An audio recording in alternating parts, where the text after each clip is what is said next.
对于这份财政预算案，你觉得合格吗？毕竟这个也是安华第3次交这个 budget 了嘛。考试考了3次还不合格，那就糟糕了。所以是合格的咯。那是合格的。这一次的财案会有点不同，过去会有很多税务减免啊、派糖果啊，在这一次的财案，它基本上都是要你先花钱，你先投资，你先付出了，然后过后它才给你这个相对应的一个奖业。接下来明年也会开始就是1500去到1700。我说最低薪金又不是新鲜事，2012年宣布都已经讲明每2年就会 revise 一次 ，revise 200块，1年100块，你也很辛苦。我说这样的企业就红底嘛，这企业就还是不要干得好，对吧？就有聊到嘛，就是要把赤字拉低。我们的安华也一直在说嘛，我们在对的路上了。那对的路上的话，可是我们看到我们的国债好像一直都急剧的上升，这样其实是不是我们的政治术语啊？其实我们要不要担心我们这个国债的问题呢？来自这个节目的爽就是可以讲这种课题，然后能够大声讲，就是不对。为什么说不对呢？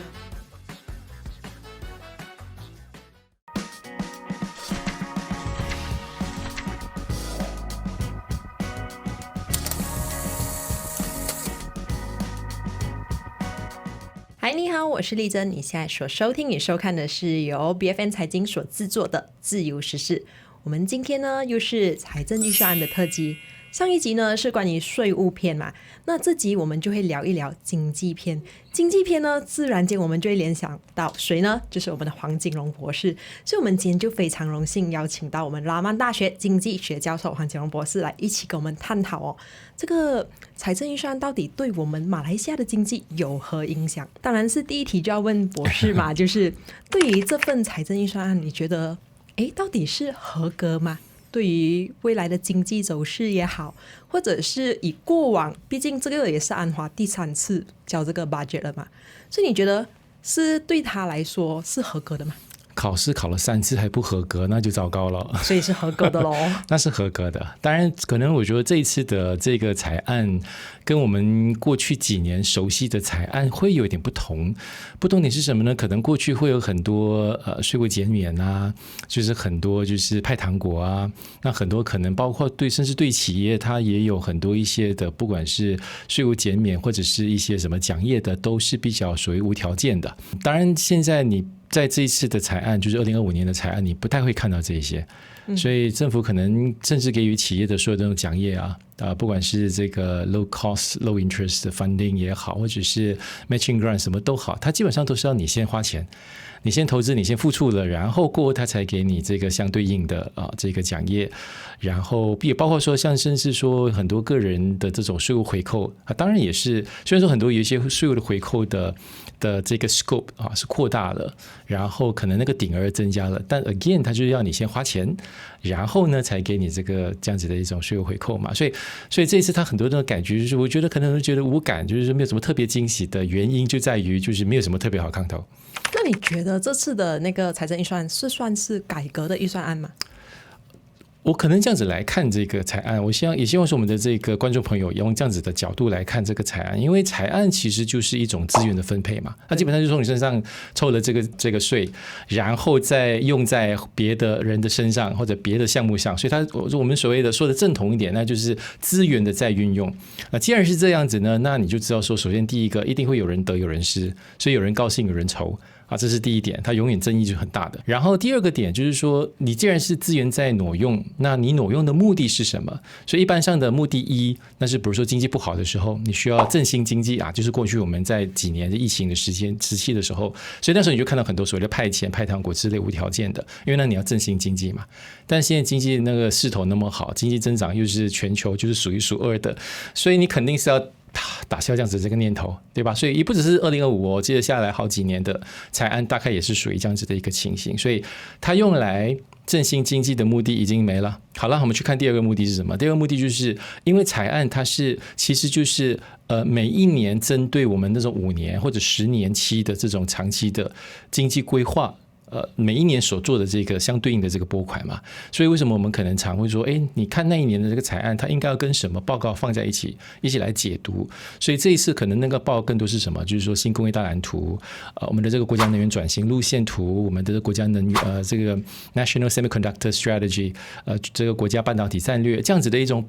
蓝图底下来解读，那你就发现说什么呢？那还真的是可能可以把它看成是一个为了催化国家经济转型、企业转型、整个社会资源运用的转型这样的一种方向，然后去努力。我觉得这是第二个点。然后最后一个点是什么？那因为我们在今年1月的时候就开始了那个 Fiscal Responsibility Act， 就是财案责任法嘛。那这个责任法它其实有一些目标你一定要达成的，就比如说什么呢？就比如说你的这个债务占 GDP 的比例不能够超过 60%， 你的这个赤字占 GDP 不能够超过 3%。 那你知道说我们在设定财案的时候，设定这个责任法之前其实都已经过了的，就是已经赤字过了 5%， 然后这个债务过了这个 64%， 所以换句话说什么？就是你必然要在接着下来3年内，然后有一个蓝图，就有一个时间表，要怎么把这个目标重新达成，把你赤字往下拉就是达到 3% 目标，把你的这个债务往下拉，达到 60% 这样的一个比例。所以你可以预期为什么今年不会有什么特别税务的这个回扣，反而倒是有很多不同的新税的这个出现，就是大概的原理就在这里。所以刚才就有聊到嘛，就是要把赤字拉低，然后也有就是我们的安华也一直在说嘛，我们在对的路上了。那对的路上的话，可是我们看到我们的国债好像一直都急剧的上升，这样其实是不是我们的政治术语啊？其实我们要不要担心我们这个国债的问题呢？来自这个节目的爽就是可以讲这种课题，然后能够大声讲，就是不对。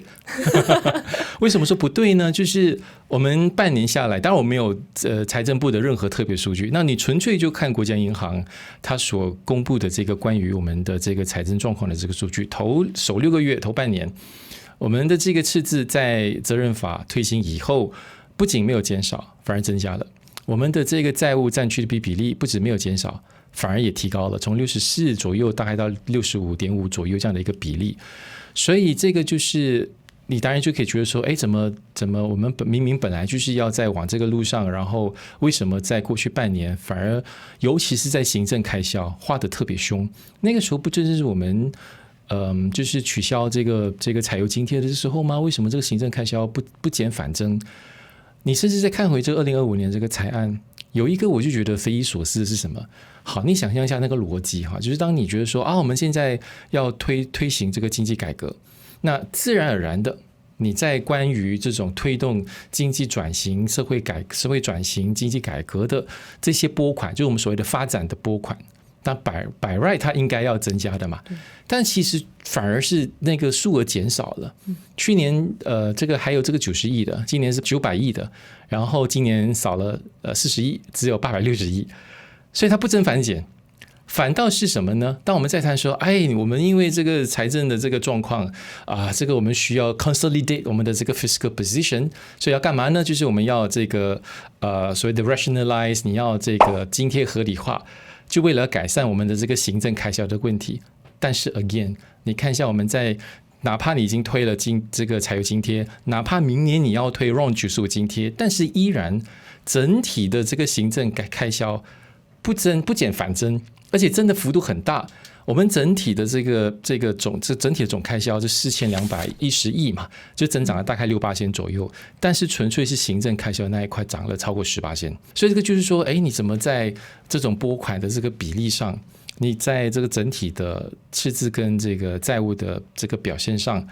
和这个整个措辞就不太符合。好，这个就是一个我觉得大家值得留意的一个地方。我觉得另外一个点也是因为公务员的那个加薪，是那依然就是整个行政开销里面占了一个非常大的一个份额，所以也就谈到我们接下来明年也会开始就是1,500去到1,700，你觉得对于这样子的一个提升你觉得是合理的吗？我觉得可能你要看是你是站在哪一方。因为说我们这个像我刚才说的这个，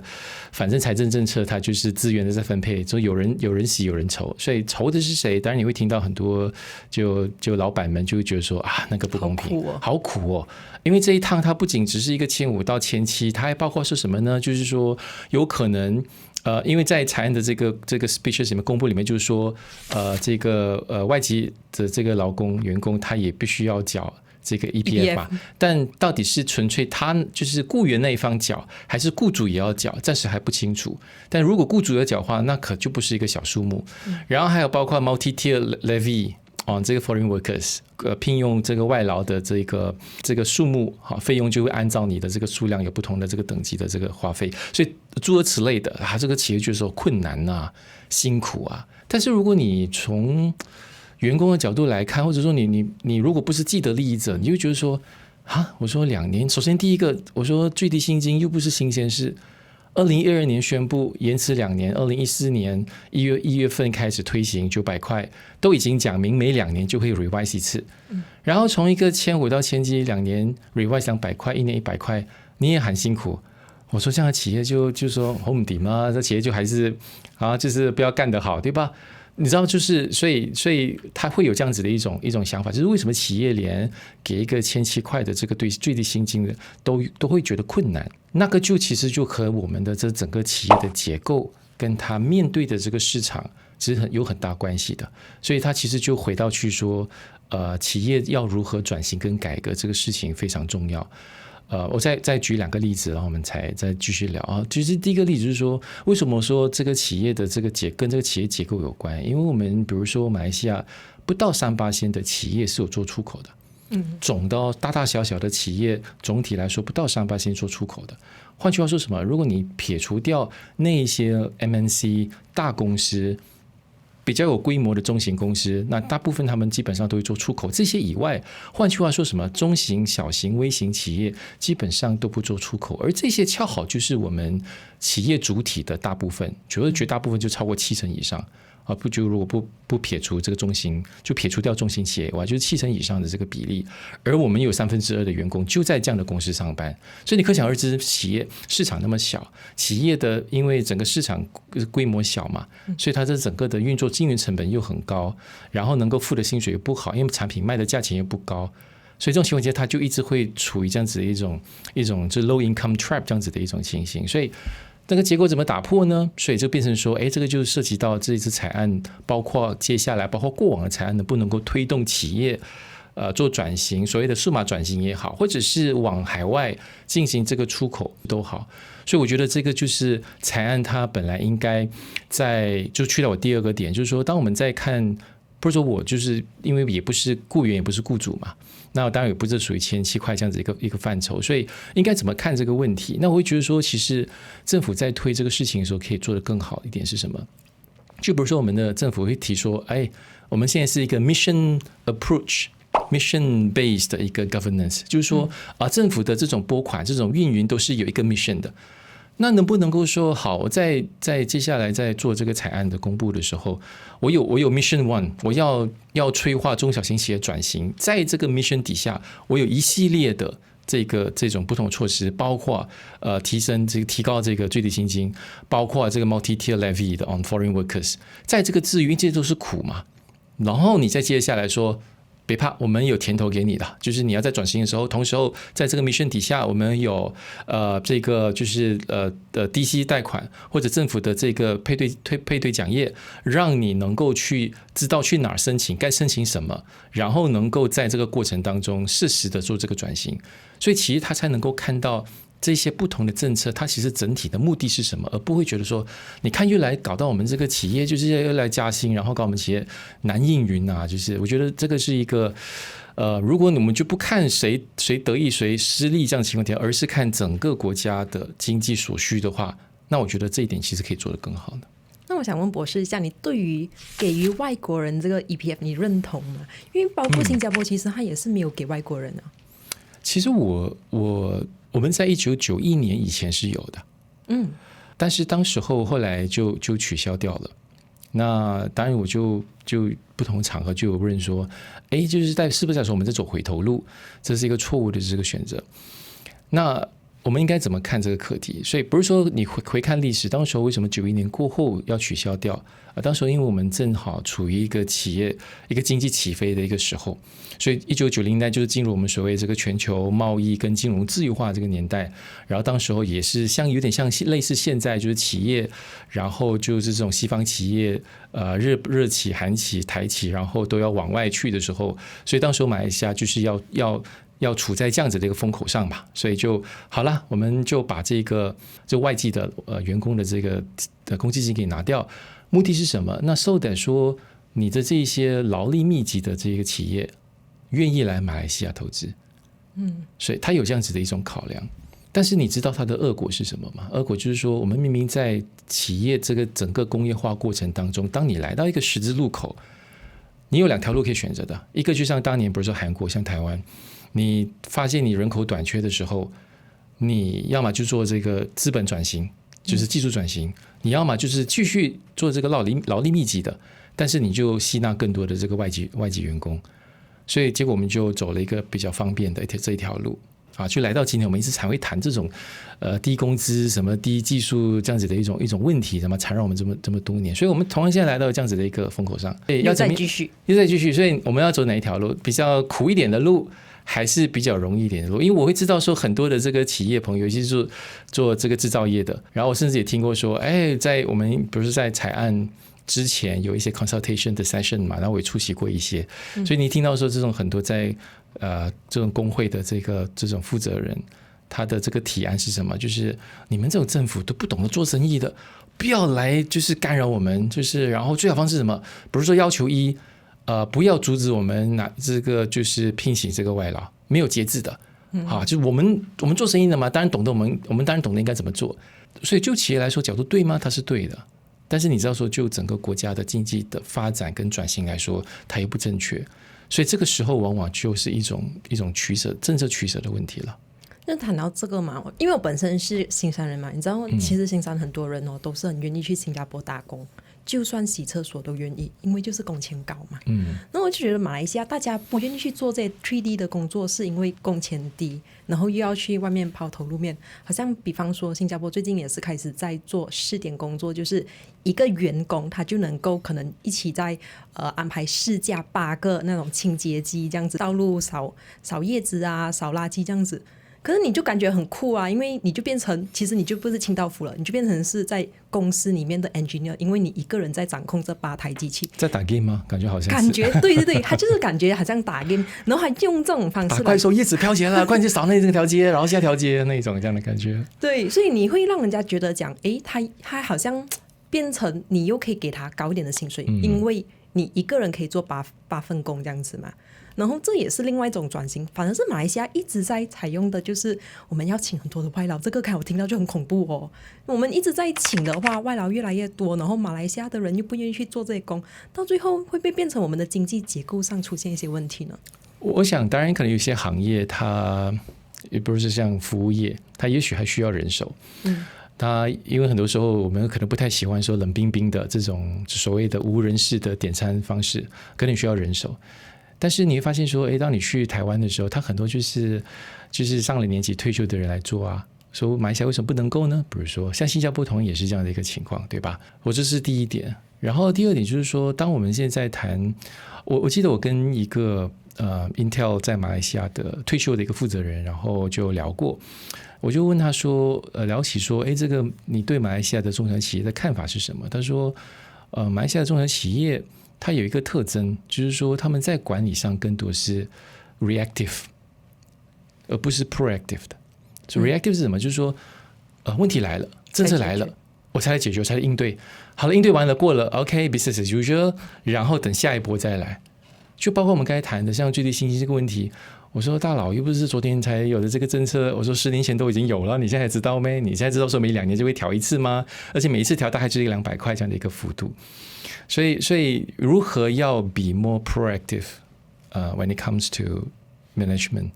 就 proactive 是说它是一个 predictive 的，就是说它会对自己的这个企业对自己的行业的未来会有这个前瞻性，它会有它自己 strategy， 它知道说自己的这个应对方式要如何等等的。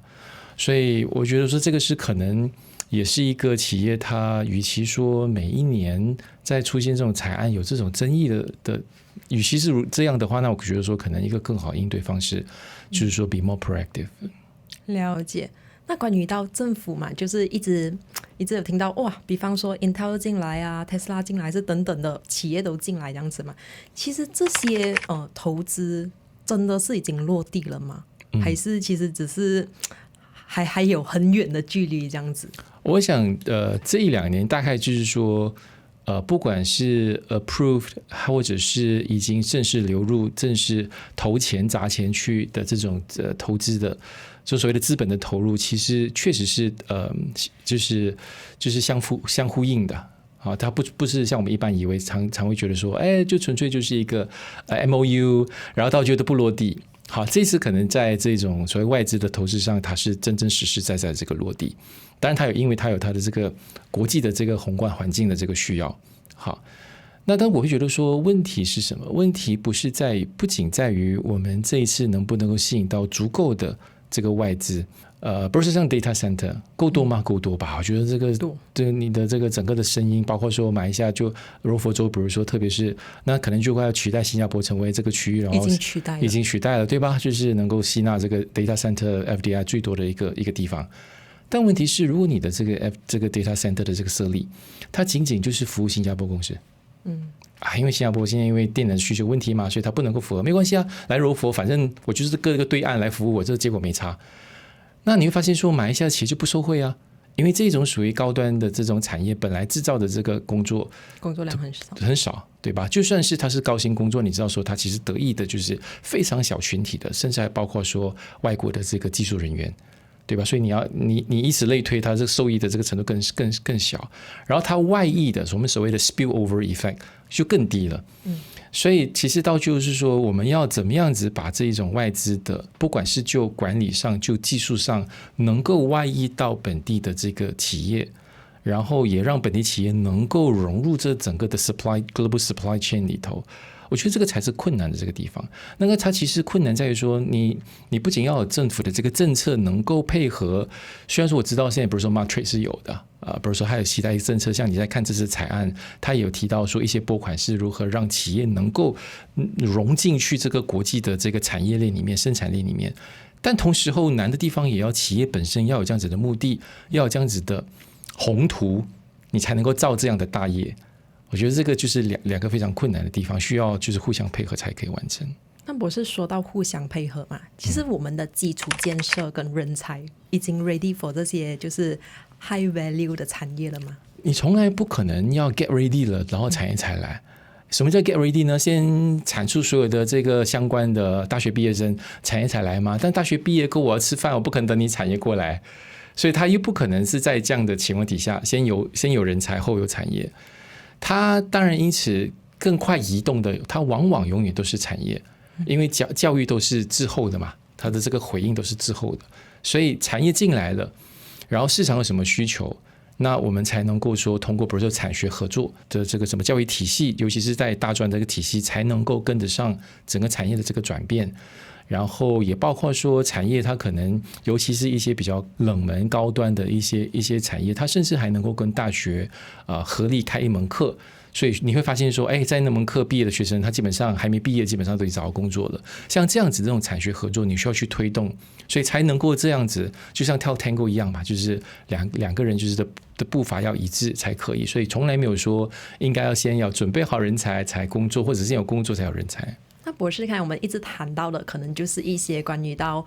企业的问题啦，其实政府也是有给一些措施啦，比方说10亿令吉的国家基金计划啊，来支持本地的初创公司，包括提供5000万令吉的数字匹配的补助金，还有供应商的数字补助金，还有那些贷款啊，就是能够免那个就是 tax relief 这样子啦。然后还有国行也是提供了38亿的零级贷款这样子。所以你觉得在这一方面的话，其实是足够 for 我们的那些中小型企业来去发展他们的业务这样子嘛，去转型也好。你会发现是什么呢？可能很多中小型企业他可能觉得说这个关我屁事，他为什么这样觉得？就是因为他不在那个行业，他可能甚至也没有要所谓自动化或者数码化的转型，他可能觉得数码化的意思是说在线上做买卖下单这样子还停留在这样的一个概念。所以我的意思说什么呢？就是说这些奖业它已经不再是平白的，就是我很容易就拿到，反倒是企业本身水果已经在那里了，但是你要自己懂得要怎么样子去找楼梯，然后怎么子给摘下来，怎么去吃到，所以你要有 purpose， 你对你的企业接下来你要有这个 strategy， 然后你才能够说这些现有的这种奖业，不管是 again DC 贷款也好，或者是配对基金都好，你才知道说你能不能够跟你要如何去取得。就比如说像 Martrade，就是虽然也不在这个财案里面，但是你发现说我们在财案有一项就是关于说如何推进这个企业做出口这件事情。那如果你一开始就没有这个要做出口的企图心，这些好处其实跟你一点的关系都没有的。但是如果有的话，你发现说其实如果你做哪怕是做服务，你会发现说原来每一年这个Martrade 它都能够，如果你是做服务出口，它会有一个30万左右这样子一个资助，然后它也不是说你要先 seal a deal 才可以，而是在这个过程当中你可能要去就是见客户，你需要有这种开会洽谈自己所用的费用，包括住酒店你都能够 reimburse。但是首先你必须要这样子一个企图心，对吧？所以我的意思就是说你问我说足够不足够，那当然如果就数目上来说它当然不足够，反正转型就不可能是一个10亿20亿100亿就能够造就的一个事情，但是它也不是一次性的嘛，就是它每一年你会发现说像这样子的这个配套支出其实已经延续了很多年了，最起码疫情前就已经开始在谈到今天其实都还有。所以如果我们的目的是在比如说2030年你有这个能源转型都也好，或者是这个新工业大蓝图的，你会发现说接着下来每一年都一定会有相关的这些奖业跟措施在里头。要怎么子拿到这个好处，反正你都已经缴税了嘛，缴税了就钱给了出去，要想办法给拿回来，所以就你要去动脑筋，然后跟你的团队商量一下，然后我怎么只要改变整个公司的这个运营，然后能够得到这些好处。那我们谈了那么多企业嘛，我们现在来谈一谈个人。个人方面的话就看到还是有所谓的现金援助金这样子。你对于这样子的分发现金援助金其实它是一个直接 direct 就是会对经济好的吗？还是其实可以用另外一种方式来去让经济的那个购买力更好呢？其实如果纯粹就整体的宏观经济的影响，它其实并不太大的。不太大是什么意思？比如说我们发了一个260亿，好，那你发了这260亿的这个总数，然后一般像它会对总体经济的影响的大概是 1.5 个层数，所以换句话说，那大概就是有整一个400亿左右这样的影响。400亿大吗？其实还挺大。但你想一下，我们如果是 1.8 兆的这个经济规模，就是 1.8 万亿的经济规模，那400亿又显得很小，就是一个零头。所以你当然可能会看到很多分析师说它对某零售企业这个企业会有好处，会，当然了400亿嘛，但是就总体经济影响来说，它其实是微乎其微的。我觉得是第一点。换句话说什么呢？换句话说，这样子的 cash handout 这种现金援助，其实我们不太可能也不太应该用它对经济整体的影响来评断它到底是应不应该、适不适合、好不好。那评断的角度应该是什么呢？就我来看有2点。那第一点是我们其实这个 cash handout 大概能够追溯到 BRIM， 对吧？就是但是 BRIM 是怎么来？其实 BRIM 一出现的时候并不是因为作为一个 cash handout我要援助然后我而发的，那是恰好是因为有这个津贴改革，所以津贴改革就一定有人会 being hurt 嘛，就受伤嘛，所以要如何降低这个因为改革而带来的这个创伤，所以当时候国行就建议说好给这个 cash handout， 因为那个确实也是国际的一种标准，所以它是由此而来的。所以换句话说 by right 它应该在比如说津贴改革结束以后，这个 cash handout 也应该跟着结束了，但是它没有。所以它没有的意思就是说，哪怕换了那么多任政府，你会发现它还在，不仅还在，而且还扩大。所以它就政治上其实是一个非常好的一个工具。当然它也有一个好的一个原因是什么？那就是一个如何让一般老百姓可以感受到经济成果的其中一个方式，是多是少我们可以争议，但它是一个方式。比如说这次给的钱大概就是给了900万成人，900万大概就是占了成人的人口的大概60%。所以当我们谈的再多啊，4%、5%经济增长，然后看着太多的头条说什么外资然后流入，你会发现说，这跟我无关的时候，那很多情况都会要通过像这样子的 cash and out， 让人民能够真真实实的感受到这种经济成长果实。所以第一点我想说就是说，它这样子的一个政策 like it or not， 它将会和我们共存，然后会共存很久。 All right， 换了政府也好，我觉得它还会存在的。好，这是第一点。只是在于说，回到丽珍你的问题，就是说它如何才能够判断它合适还是不合适？那我们基本上很难判断。第一，为什么？因为我们给了超过10年这样的 cash and out， 但是它的效果评估如何，从来没有人做过，政府也没有 release 过，所以我们也没有这样子的数据，所以我们并不知道。但是我们知道说，很多人他 create 一个 stigma， 就是说，你看就是这样子的 cash and out， 搞得人懒惰了，就不做工啊，不用做工也有钱拿。他会有这样子的一种既定印象在里面。第一，然后第二就是说，他又跟整个工作生产力没有关系，所以这个钱好像白给的，然后对经济影响又那么小。所以能不能够换一个方式，然后把这个越来越复杂，然后有不同这个 layer 的这种 cash and out 改一改。比如说什么，打个比方，能不能够让它跟工作结合起来？什么意思呢？好像我们现在有 TIN 嘛，TIN number 就是那个tax identification number。那你有这个税务号码的时候，意思是什么呢？就是说每一个人他因此就必须要 file 这个 tax， 不管你的这个薪金是above or below 那个缴税的门槛。我们一般上以前是什么？如果你 above 缴税的门槛，你就开始缴税了，所以薪金越高，缴的比例越大。能不能够在因为有 TIN number 以后，然后你也能够说什么？如果你收入在门槛底下，你不仅不需要缴税，政府会开始给你津贴。所以一个反缴税这样的一个情况，一个 negative tax。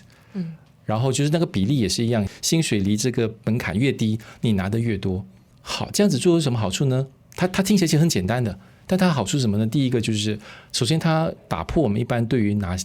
所谓得到政府的这种cash hand out 的这种一种错误的想法，就是说它会导致人懒惰，不会吧？因为反正这个跟工作联系起来的。第二个就是说什么？它基本上会让人都愿意 being officially or formally being identified。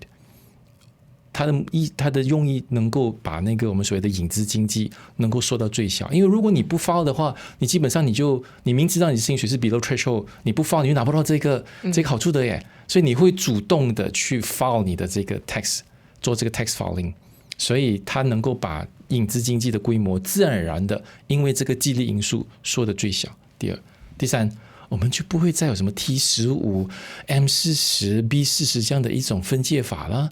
因为它不是根据你的所谓很 ad hoc 的分法 T15， 我可能在霹雳州 T15 一到这个史兰莪的时候，我就突然间就掉了，这样子的这种非常武断的分法，它完全就根据你的现有 TIN 底下所记录的这个收入，然后来给你这样子一种奖业，所以它也把这样子的一种不必要的分化然后给剔除掉，也不会出现说我明明就是 M40 为什么不 entitled 这样子的一种问题。所以刚才就有提到嘛，就 model 在 B40 啊 M40， 现在我们来谈一谈 T20，应该最新谈的应该要叫做 T15， 因为也是突然间就来了一个 T15 这样子嘛，所以这次的 T15 好像真的就是比较在向他们开刀嘛，比方说2%的股息税啊， SST 的扩大啊，然后教育跟医疗费用的调整这样子。你觉得这样子对针对性他们啊，其实真的是有影响吗？比方说啦，我就看到讲，很多教育其实他们根本都不需要，因为他们孩子在读外国，所以根本也不用花多钱。然后他们也去私人医院，所以其实你调不调对他们来讲都没有太大影响。所以你觉得这样子的调法会不会其实间接也是影响到其实真的不是很富有，可是被迫在那个 T15 的 category 这样子呢？这个就是一个像做这种分法无谓的地方。为什么无谓呢？像丽珍你刚才说的，反正不是说那个教育津贴要拿掉的，它针对是 Sekolah 政府的Beno 嘛，就是那个 SBP，所以他那个也不是每个学生，大部分都不是读技术学校的，跟我无关啊。大学像你说的，很多就是在私立大学，然后在外国，然后他肯定跟他没有关系，所以他变成说你出现了一个划分，但是他却没有实际经济影响这个划分。它唯一可能有影响的就是在津贴这一块，就是燃油津贴这一个就比如说你会读到 speech 里面会提到说这个 T15， 然后享用超过48%的这个柴油这个石油这个什么汽油津贴。好，所以就是非常 不值得这种所谓 golongan mahakaya， 所以说网民结果就把这15%怎么说我突然间变成 mahakaya 的这样，你知道吗？反而就是这样嘲笑，反而就掩盖掉这一次采案其他本来应该有更好的这个讨论。我们不要忘记一个事实是什么，这个 golongan mahakaya T15 其实也是对马来西亚税务贡献超过85%的这个群体。所以你在能够贡献超过85%的国家税务的时候，我如果想有这个汽油津贴，有什么罪呢？因为你一有这样子的措辞，我们以前在用这个 B40 开始有这样子的一个分界的时候，它其实更多只是要强调 B40， 然后要去帮助 B40， 而我们鲜少会有这个 T20、T1 这样子的一种分界，但现在反而就不是惩罚，对，你不是谈 B85， 你更多谈 T15， 好像说 Being Mahakaya 就是一个 Mahakaji， 就是需要被你知道吗骨斗的一样事情。所以我就觉得这样子我不太喜欢这样子一种措辞，它其实很制造无谓的这样子的一种分化。但回到去我们要谈一个点，就是说第二个我想谈的关于这个，就是说如果势必要这样子分的话，13000的月收入跟那一种月收入就是13万的 T1， 它其实很大差别。对， T15 本身就是一个非常大的这个分界，所以这样子的分界非常无谓。他就回到去说，我们能不能有更好的这个分法？你撇除掉这个政治的这种意图，因为它确实有政治好处的，因为你这样听起来很民粹嘛，好像还代表说我在为全民在斗争一样。但是而政党你知道说，它其实实际影响是非常小的。是的，所以这个可能我们的政府真的是要去看一下到底要怎么去区分，不然的话大家都会在喊我没有得吃阿瓦嘎多，我没有得吃三文鱼这样子的一个状况了。而且我这个例子也很无谓，它其实的 category 是 premium imported， 所以能够在 Lotus 找到的阿瓦嘎多还算是 premium 咩？知道吗？就人人都能够买得到的，它就不是 premium 的 category。但是因为举了这个例子，它就把本来应该要有的那个所谓的 item就反而这个焦点模糊掉了。就我们的安华这次其实很多的措辞都是比较小心，就真的是这个就一直给大家一直在唱几天这样子啦。当然这是因为他喜欢文字游戏嘛，你读一读他的这个马来文确实是非常不马来西亚的，他的马来文很不马来西亚的。好，另外一个我们要谈的就是现在比较就是比较畅行的就是 ESG 嘛，所以就开始了碳税。你对于这个碳税你觉得是不是力度还不够强？其实还是刚刚好的，因为毕竟其实很多欧洲国家或者是先进国已经开始就是往这个 ESG 的方向完全在推行了。是，当然每次我们在谈 ESG 的时候很容易就会只会焦点放在 E 这个部分，就是 environmental， 对，所以 carbon tax 是属于碳税是属于这个环节嘛，但 ESG 里面还有 S 还有 G，其实谈的就是公司治理。我们刚才谈的一堆的东西，其实就是谈的就是公司治理。怎么只好好的对你员工，不把你员工当成是一个成本一个负担，然后反而当成是一个资产，这个是一个完全不同的角度，但它却是 ESG 里面的重要的 G 的这个部分。然后你怎么只跟每一家公司都有这个所在地，怎么只跟这个所在地周遭的环境，比如说像我所处的大学是不是开放式的，能够让你周边的这个居民都能够进入大学里面，比如说在你的湖泊跑步，你怎么只跟你的这个 local community 的这个相对接轨？所以我觉得这个其实都是 S 跟 G 的一个重点。所以你谈到碳税，但碳税就是 E 的一个部分，我们没有办法说就一步到位，就是你如果一开始现在就是说所有的马来西亚企业都 subject to 这个 carbon tax， 我说这个真的是不得了，所以它也只能够在2年后2027吧，对吧？还是2026？ 2026，那2年后2026，然后也只是在一些我们所谓比较 polluting 的 industry 开始所以我觉得这个碳税往后会确实会扩大到其他这个领域，但是作为开始来说，我觉得那个力度还可以的。我觉得今天真的是邀请博士来谈了很多，然后我相信观众朋友也是应该拿到了许多的讯息哦。所以我们今天非常感谢我们的黄锦荣博士和我们谈一谈就是直接或者间接的经济影响。我们谢谢黄锦荣博士，谢谢。好，正在收看 YouTube 的观众，欢迎订阅、按赞、开启小铃铛，第一时间观看我们财经的最新影片。我们下期再见。